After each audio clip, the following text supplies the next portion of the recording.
আসসালামাইকুম এভরিওয়ান, সবাই কেমন আছেন? আল্লাহর অশেষ রহমতে আমরা অনেক অনেক ভালো আছি। দুপুরে রান্না রেডি করে নিচ্ছি, অর্থাৎ রান্না করার জন্য যা যা লাগবে সব উপকরণ গুছিয়ে নিয়েছি। এবার রান্না বসিয়ে দিব। তো আজকে কি কি রান্না করছি সেটা একটু আপনাদের সাথে শেয়ার করব। তো আজকে রান্না করব হচ্ছে এই যে কুচু চিংড়ি বা ছোট চিংড়ি, এটা হচ্ছে ভর্তা করব। আর এই চিংড়ি ভর্তা কিন্তু বেশ ভালো লাগে খেতে। সঙ্গে কিন্তু মশলা রেডি করে নিয়েছি, বিভিন্ন রকমের মশলা লাগবে, তো সবকিছু গুছিয়ে নিয়েছি।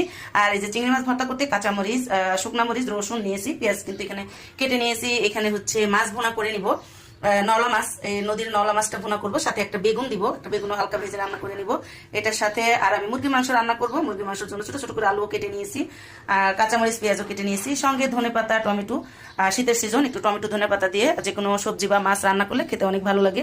তো আজকে হচ্ছে আমার রেসিপি দুপুরের চিংড়ি মাছ ভর্তা, নলা মাছের হচ্ছে ভুনা, আর হচ্ছে মুরগির মাংস রান্না করব বাচ্চাদের জন্য। তো আজকে দুপুরে আমার এই রেসিপি থাকলো। আপনারা কে কি রান্না করবেন অবশ্যই আমাকে কমেন্ট বক্সে জানিয়ে দিবেন। সবাই ভালো থাকবেন। আসসালাম।